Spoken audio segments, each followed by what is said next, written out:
에일리언 로뮬루스를 개봉하자마자 보고 왔는데요. 개인적으로는 시리즈 중 오락성만 따졌을 때는 정말 역대급으로 제일 재밌는 영화였습니다.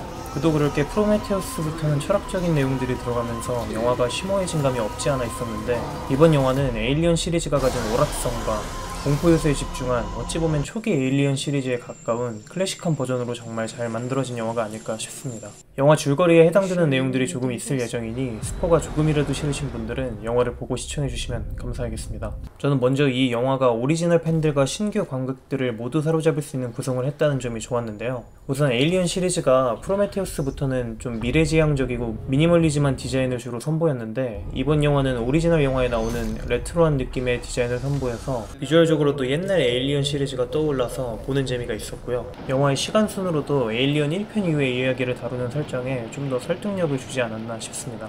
영화의 서사는 1편 마지막에 우주선 밖으로 방출했던 에일리언을 다시 회수하는 장면으로 영화가 시작되고, 이후 1편에 나왔던 AI 과학장교였던 록의 이야기를 통해 우주 방출에도 살아남은 에일리언을 다시 채취해서 약을 만들려는 늘 구린 속셈을 가진 웨이랜드 유타니의 숨겨진 목적도 흥미로웠고, 무엇보다 1편에 죽은 줄 알았던 에일리언이 아직도 살아있어서 이야기가 시작된다는 포인트도 재밌었습니다.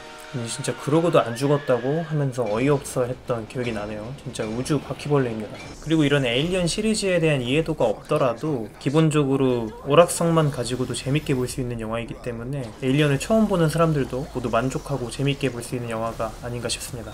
영화에서는 에일리언과의 사투에서 다양한 연출을 보여주는데요. 사실 에일리언의 팬들이라면 이미 너무 많은 방식으로 에일리언한테 이제 죽는 사람의 모습, 그리고 에일리언을 사냥하는 모습을 봤기 때문에 웬만해서는 사람이 죽는 방식이나 에일리언을 잡는 방식이 식상해 보일 수밖에 없어요. 그런 점을 어떻게 타개할 것인가가 조금 궁금한 포인트였는데, 처음 페이스허거들이 등장해서도 바로 물리는 것이 아니라 어느 정도 사투를 벌이고 또 문을 열어 도망치다가 가까스로 마지막 한 마리에 당해버리는 그런 긴박한 연출이라든지, 그리고 어쩔 수 없이 페이스허거에게 당해버린 이제 동지가 생긴 상황에서 이미 원작 팬들은 동지를 버려야 한다는 걸 누구보다 잘 알고 있어요. 그렇지만 동지 때문에 버리지 못하고 살려보려다가 모두가 참살을 당하는 상황은 이미 수도 없이 많이 봤죠. 에일리언뿐만 아니라 이런 류의 영화를 보다 보면 어쩔 수 없는 지점이, 아니 저기서 안 버린다고? 이걸 안 도망가? 이걸 문을 열어? 이런 소위 고구마 먹는 것 같은 답답한 마음이 들 수밖에 없는 장면들인데, 이 영화는 촘촘하게 설계된 관계에서 비롯되는 인간적인 마음에서 어쩔 수 없는 선택들과 냉정하고 효율적인 판단만 하는 AI 생각이 교차하는 그 사이의 간극을 정말 기가 막히게 잘 표현했다고 생각합니다.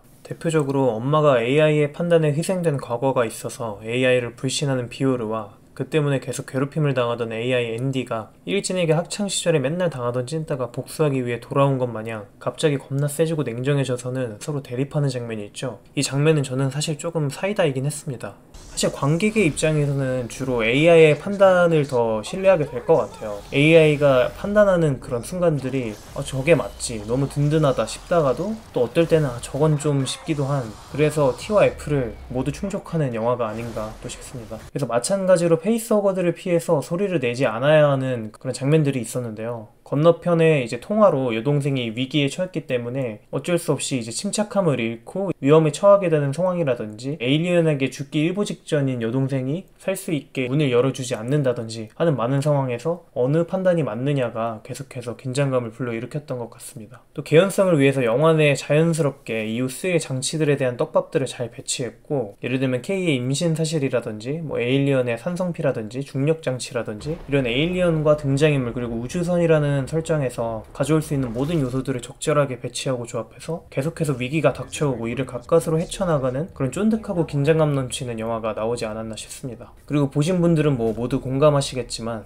마지막 30분의 충격과 몰입도는 진짜 장난 아니었습니다. 물론 중간에 K가 약을 투여할 때 어느 정도 예상은 했지만 그럼에도 불구하고 그런 비주얼은 진짜 충격적이었네요. 제 간단한 후기는 이 정도에서 마치고요. 다음 영상으로 에일리언 제작과 관련된 비하인드 스토리들 중 흥미로운 사실 몇 가지들을 모아서 소개해드리도록 할 테니 기대해 주시고요. 구독과 좋아요도 한 번씩 눌러주시면 감사드리겠습니다.